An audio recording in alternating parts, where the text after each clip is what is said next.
Hello guys, good afternoon to all of you. Hey Cam, once again nandito naman tayo sa ating sa planeta ng mga um, mortal na mga tao guys. In the sense na actually um, uh, this is only for the views. Okay, there is no other walang ibang planeta except the Earth. Okay, so we're living here in our um, dito sa ating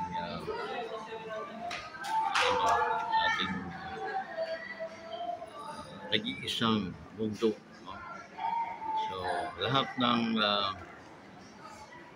disclaimer lang o lahat ng mga pinagsasabi natin dito, pinagkakwentuhan natin dito ay just imagination for entertainment only. So mas maganda yung malinaw. By the way guys, shout out sa ating mga kawanders, sa ating mga solid kawanders scattered around the world, no? In the sense na marami na rin subscribe sa ating YouTube channel guys. So by the way, patuloy tayo nag-observe dito guys sa mga system ng mga mortal na mga tao.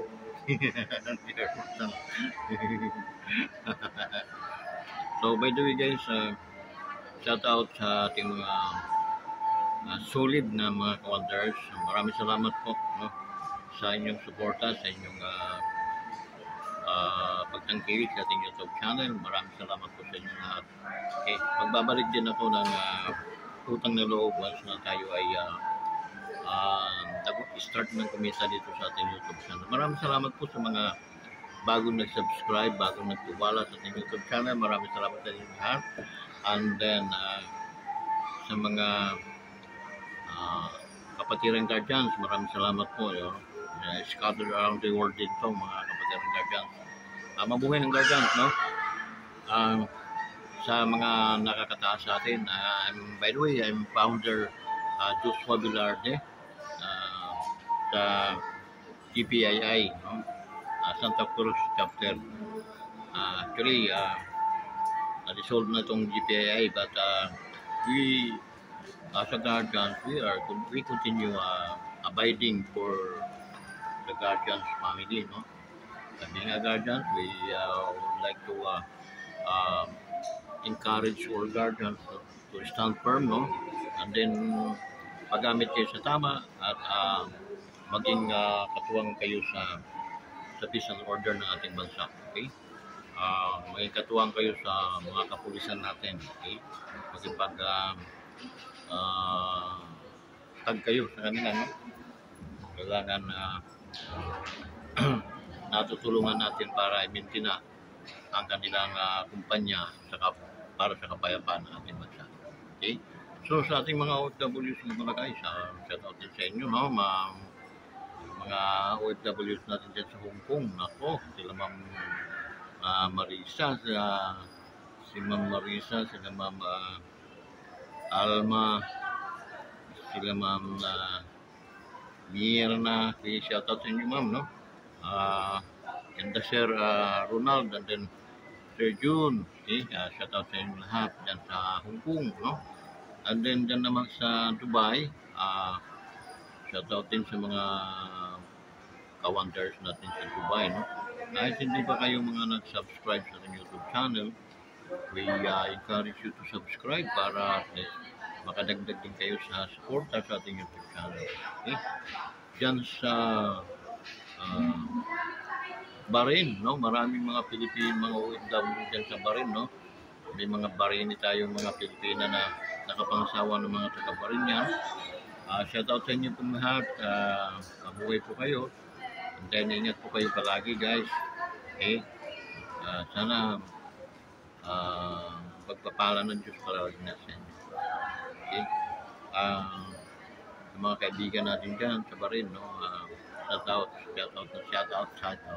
Sa mga baka hindi pa kayo nagsasubscribe guys, or either hindi pa kayo nagla-likes, mahirap kayo. Tagal lang yung nakakapanood sa ating mga video. Shout out muna. Ay, shoutout muna. Likes muna guys, mag-likes muna kayo. Okay? Para malaking tulong yun sa ating YouTube channel. Maraming salamat sa mga nag-likes, no? Tsaka guys, para maano-ano natin, i-share ninyo. I-share ninyo yung ating mga videos para maraming nakakapanood at mag-viral naman itong ating mga video guys. Okay? So, saan pa? Hong Kong, no? Daan sa Hong Kong, sa lahat ng bansa na marami tayong mga Pilipino, no? Shout out sa inyo. KSA, Kingdom of Saudi Arabia, no? Marami mga Pilipino. Marami tayong mga OFW dyan, no? Ingat kayo palagi guys, and then isipin nyo malapit to at least 2 years na contract ninyo, no? Madali lang yun. Okay, and then mag-decide kayo kung kayo mag-i-stay na ng Pilipinas or babalik pa, okay? Pero para sa akin, ang payo ko, stay to the Philippines and then mag-business na lang kayo. Oo, daming mga paraan para mabuhay dito sa atin. Nakasama pa ninyo ang inyong mga pamilya. Okay? So yun. Guys, by the way, medyo hindi mo maunawa ng panahon natin ngayon. Medyo maulan, hindi mo maunawa, medyo mainit. So parang utak din ng mga nasa gobyerno natin, no? Init sa lamig, ay sala sa lamig, sala sa init. Okay? Medyo nagkakagulo-gulo ang ating gobyerno ngayon guys dahil ang ating Pangulo ay may mga hinaharap din ng mga kaso at ang ating Vice President, ganun din naman na talagang mayroong mga naghain ng mga ano para matanggal yung ating vice, no? Pero sana ang mamutawi sa pangkalahatan ay ang tunay na ang tama ang dapat manguna. Yung mga kalukuhan o mali, sana hindi naman sila mag-uwi. Okay? Pero kailanman ay hindi po nagwawagi ang mga masasama kaysa mga mabubuting tao. Okay?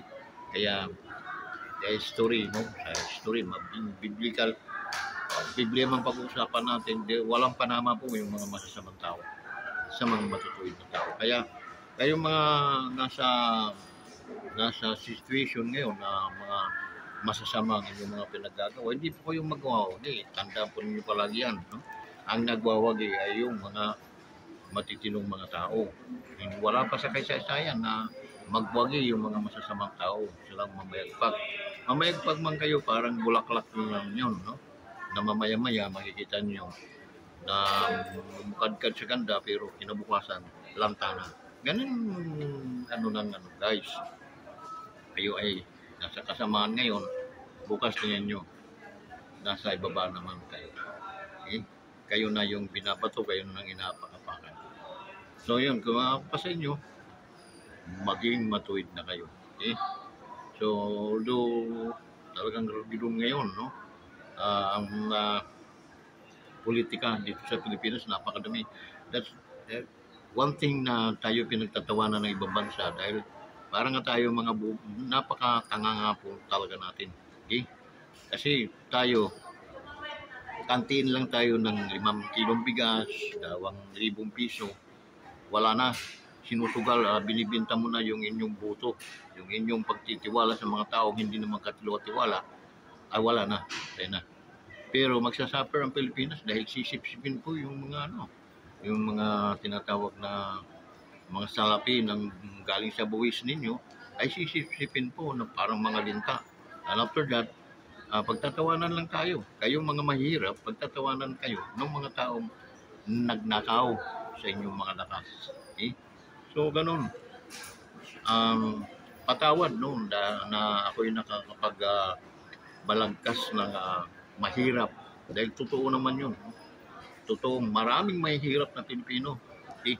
Umaasa lang sila sa tawag nito, yung ayuda. Okay? Diyos ko naman, mga Pilipino, pwede ninyong tanggapin po yung ayuda, pero ibubuto yung mga taong nakaano diyan sa ayuda na yan. Okay? Hindi naman pera nila yan, pera din ninyo yun. Pinagtatarantado lang kayo. Okay? Kunin nyo yung pera, Pero ang iboto nyo, yung mga taong karapat-dapat pong iboto. Okay? Huwag po yung iboto yung mga taong mga siraulo. Okay? Na pagdating ng panahon, lulukuhin lang kayo din. Nagluluko lang kayo. Okay? Nagluluko lang kayo. So yun guys, meron akong kaibigan na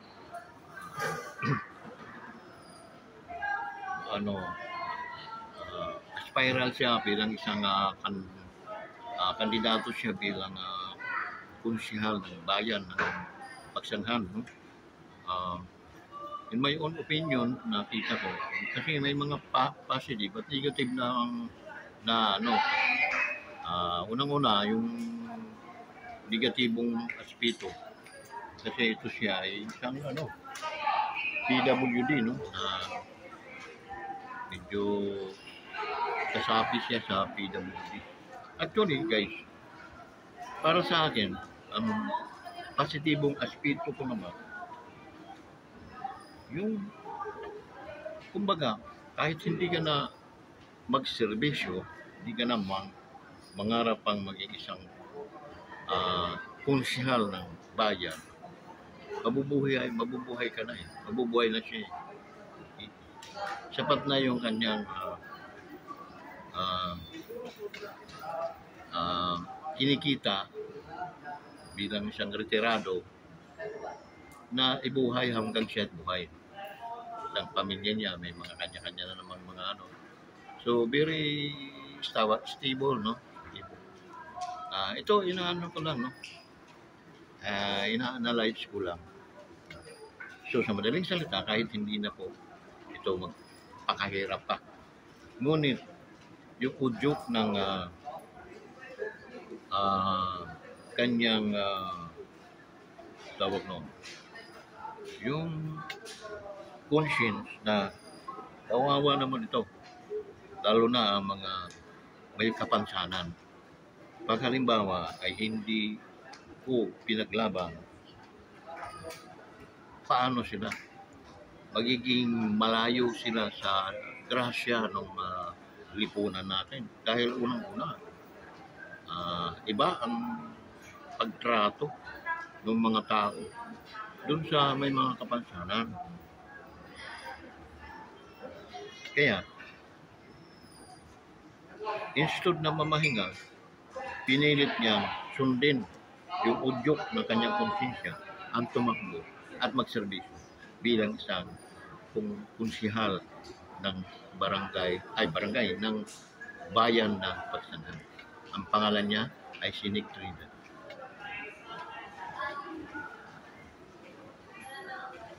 Doon ninyo makikita yung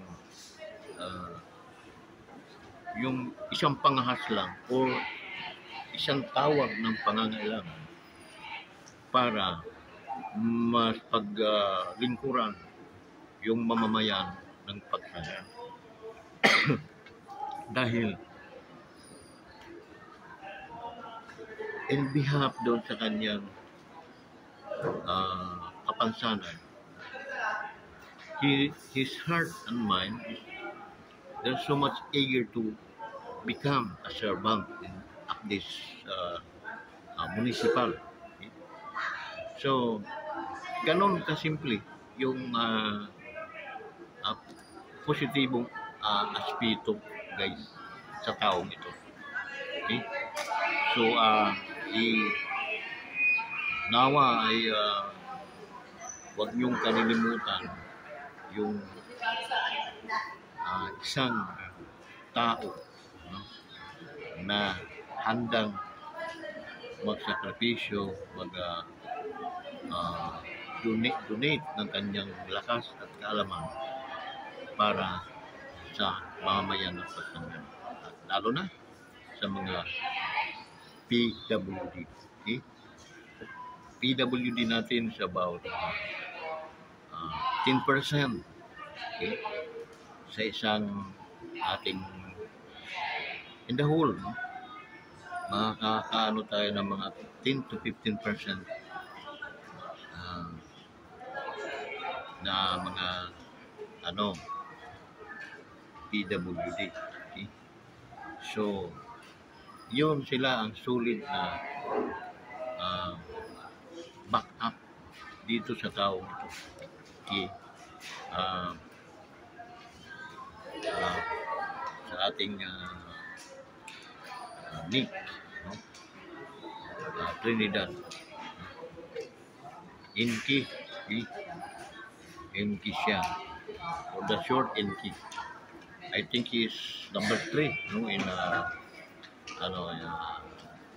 yung number niya, number 3. Napakalakas yun. 1, 2. Pag tayo ay may binubuhat, gusto natin ng mabuhat natin, magbibilang tayo. So it means that number 3 ay may meaning yun, guys. Yun ang magmamando para sa kahit gaano man kabigat ang mga suliranin, kung mayroong taong magmamahal ay kayang-kayang buhatin yun sa mamagitan ng tulong ito. Sa pagbilang ng 3, doon mo sa number 3, may bubuhos yung iyong kaisipan na kaya natin yan. Okay? We can do it. Ika nga. Yun ang kanyang and we have na kanyang kapansanan. So, andun siya. Handang maglingkod, handang ialay ang kanyang kaalaman sa panunungkulan sa bayan ng Pagsanghan. Okay? Para sa konsehal ng bayan ng Pagsanghan, Nick Trinidad lamang. We can do it. Okay? So yun guys, medyo na tayo, na link na tayo dun sa pero I guarantee 100%, 101% yung nitong tao nito, okay? Determinasyon, okay? So hoping na hindi, kasi malakas siya ngayon guys, okay? Sa pag-aaral ko, no? Pag-aaral, nag-analyze ako, nasa number 2, number 3 si Nick Trinidad. So sa bayan ng Pagsanghan bilang isang konsyal. So tatrabahuin na lang nila, no, namin ay ang pagiging isang number 1. Ayun. Kaya yung guys, no? So ganun lang kasimple yung pag-ano nila. So sana, no, nawa ay huwag niyong kalimutan ang taong handang maglingkod ng tapat, tama, may takot sa Diyos. Ayun. Nick Trinidad po lamang. Kaya guys, babayad na sa akin si Kunsyal Nick. Chuk. So, yun guys, no? Dahil ganun ang dito sa natin. Pwede rin isulit natin yung Arisa Bigya team. Arisa Bigya team guys, para sa ikaunlad ng Pagsanghan bayan. So, yun.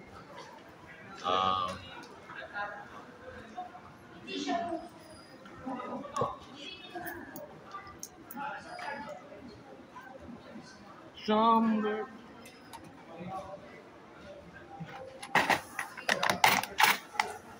Ano dito? Ano na?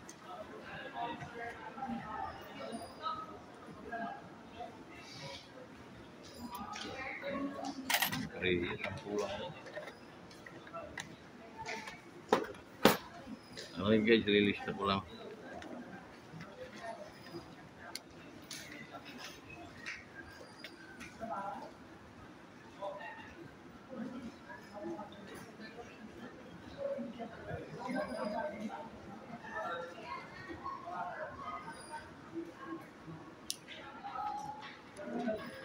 So yun.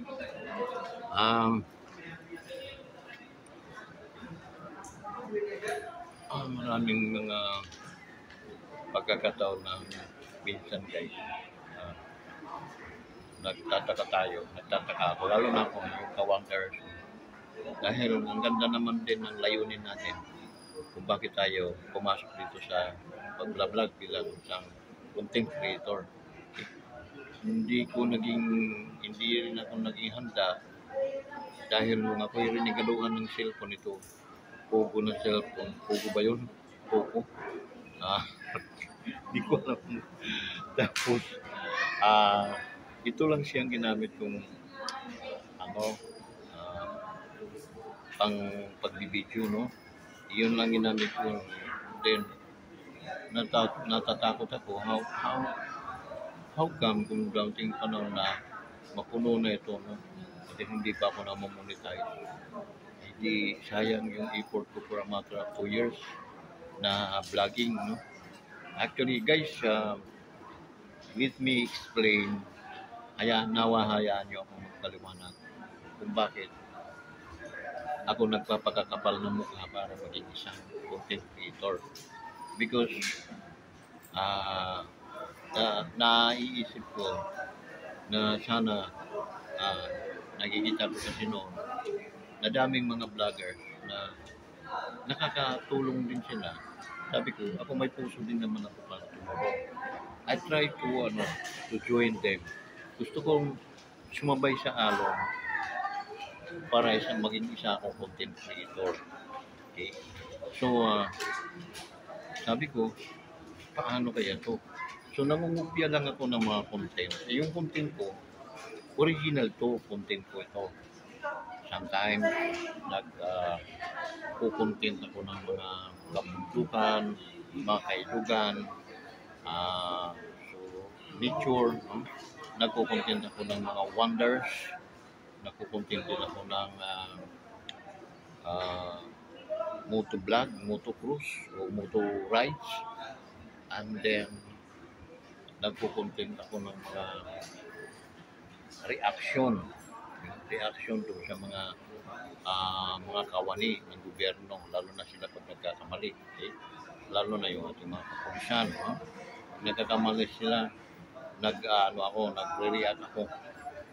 Ginagawa ko ng reaction. Ang ating mga kandidato, kahit ultimong president natin, nagre-react ako doon sa mga dapat kong i-react. Kasi ako po talaga ay isang makamarcos. Okay? Ako yung isa sa di ko may yung sarili ko kung gaano ka-close sa akin ang apelido Marcos. Sa akin lang yun. Ang aking mga ginawa, ang aking explanation regarding Apulakay, Imam First Lady Imelda. Okay. Ayon sa aking experience, base sa aking naranasan nang sila ay namumuno sa ating bansa. Ngayon, hanggang sa may Marcos na sumipol, hindi naman to siya parang isinilang sa kawayan. Kumbaga, ito legit na anak nila. During maliit pa kami, high school pa kami, naririnig na namin ang pangalan Bongbong Marcos. Amy Marcos. Ngunit, nang si Bongbong ito magbilang presidente, katandem naman ni Vice Inday, at ang naunang presidente noon ay si Pangulong Digong, talagang akita ko yung tibay ng panunungkulan ni Pangulong Digong. So, yun nakikita natin na talagang very strict ang ating Pangulo pagdating sa mga krimen, no? Galit na galit sa mga kriminal yun. Okay? Lalo na sa droga. Okay? Iyak ka talaga pag ikaw ay na anuhan, napasadahan. Kasi hindi naman talaga maganda. Okay? Pero nakita mo, parang tanga ng kamote na naamoy-amoy natin yung mga drugista, mga kriminal. Pero nanungkulan si Pangulong Duterte, unti-unti naman siyang nawala. Nalinis niya baho ng ating bansa, ang mga sigalot ng ating bansa dahil sa mga NPA ay unti-unti niyang naayos. Pagkus, kakaunti na lang yun sila. Dahil talagang tinatrabaho ng walang pag-alinlangan, walang atrasan, at walang taktan. At talagang mayroon siya na tinatawag na mandato, no? Bilang isang pinuno. Yun. Nagkaroon ng magandang imahin ang ating bansa. Kahit sa labas ng ating bansa talagang amoy na amoy natin yung galang at respeto ng mga taga-ibang bansa. Ako mismo, naka-encounter ko ng kami pumunta sa Malaysia ba yung Indonesia, no? Hindi ako I'm not mistaken, no? Nag-tour kami ng asawa ko doon. Okay? 3 bansa ang aming napuntahan. Malaysia, Indonesia, and then yung malinis na bansa. Malinis na bansa, no?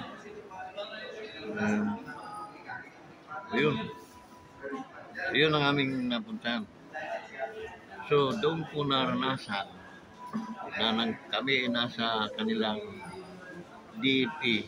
Ayun, kinukuha yung mga passport namin. DFA. Doon ko naranasan kung paano sila karespetado nila yung Duterte, yung presidente ng Pilipinas.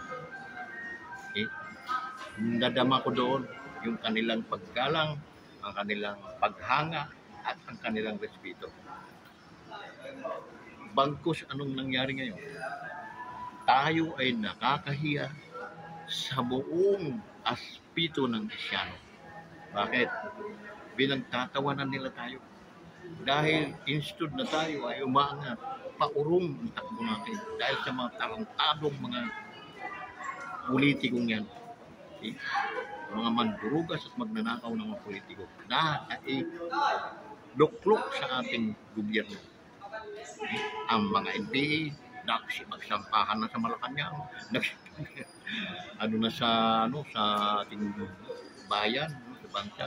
Sila yung namumulaklak sila ulit. Okay? So, yun ang pinakamahirap ngayon. Okay? Kasi pag may dumating na Pangulo na mas bigati na Pangulo, mahihirapan siya ngayon, i-control ngayon ulit yung ating bansa. So, sasayang na naman tayo ng mga taon para mabawi at ma-recover natin yung respeto, galang ng ating mga katabing mga bansa. Hindi na tayo rin respeto. Hindi na rin sila humahanga sa atin. Bakit? Mas maunlad sila kaysa atin. Ganon kabilis sabihin. Pero masakit dahil mga bright tayo kaysa kanila. Okay? Sa akin lang hindi uubra mga yun. Sa totoo lang. Kaya hindi ko tanggap na they are more than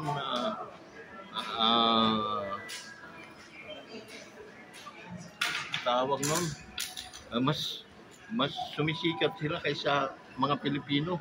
Oh my God, what happening to the Philippines today? Okay? So because of the President Marcos, wala talaga. Wala. Nabayaan ni Marcos na magkagutay-gutay ang ating bansa. bayaan ni Marcos na mamonopoli ng pinsan niya yung bansa ng Pilipinas. Minsan yung asawa niya nakikialam din sa ano ng kanyang wala siyang yung sariling diskarte, sariling palo, wala eh. And that's the reason why para tayo ngayong mga hilong-tulingan. So, unless there is a new president, stronger president than Marcos, yun lang siguro. Pero how long? Kung nakaka 3 years pa lang tayo, oh my God. 3 years na yun, wala man lang project na ilatag, no? Pero mayroon, kasaysayan. Napang-ilan tayo sa pinaka-delikadong bansa ngayon sa Asia. Ang 5 ata tayo, Manila. Okay? It means wala na yung safetyan's ng mga tao pupunta rito sa atin. Wala na assurance na sila iligtas sa dami ng mga krimen na nangyayari. Namulaklak na naman yung mga kriminal sa ating lansangan. Okay? Unless magpalit tayo ng presidente some 6 years, no? Or either, it depends, no? Saka lang yun. Pagbibitin natin lahat ng mga kriminal sa alsana, bitin natin pati warik lahat ulit yan. Tapos pag halimbawa ako yung presidente at pinagbibitin ko lahat yung mga kriminal na yan, pag natapos na naman yung aking termino, ako rin ang ipabibitin ninyo ng pati warik. Ganon ginawa nyo kay Duterte, si Pangulong Duterte. Sa ganda ng pinakita ni Pangulong Duterte sa Pilipinas, mga adik, mga kriminal ay talagang hinahabol niya. Nang wala na siya sa termino niya, siya naman ang pinapakulong ninyo. Mga siraulo talaga kayo. Alam mo mga Pilipino ganyan, kinahihiya ko talaga kayo. Okay? Sana isiparit kayo katulad sa amin, isiparit kayong lahat, dahil pagsisilaban kayo dapat. Walang kayong saysay ng mga klaseng tao. Wala. Kasi yung taong yun, nagserbisyo yun bilang presidente ng ating bansa, lininis niya yung ating bansa, but how come na napag-isipan pa ninyo, instead na pasalamatan ninyo, instead na yakapin ninyo, i-appreciate ninyo, ipagmalaki ninyo, hindi.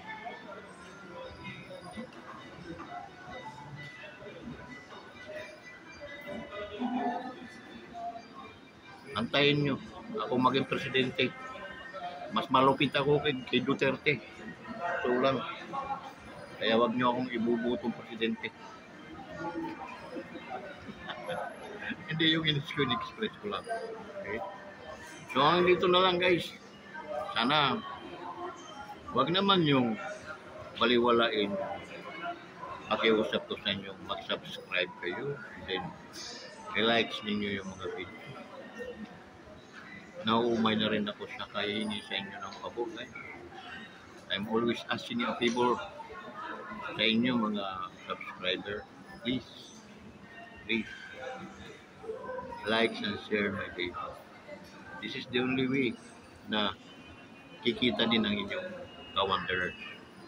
Without your support, I am nothing. Ako naman, nagbabalagkas lang ako sa mga dapat kong ibalagkas dahil I have the right to express my feeling, okay? Being a Filipino citizen.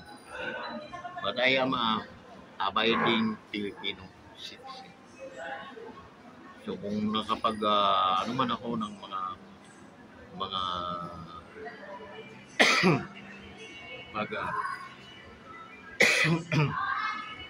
kalita laban doon sa mga tao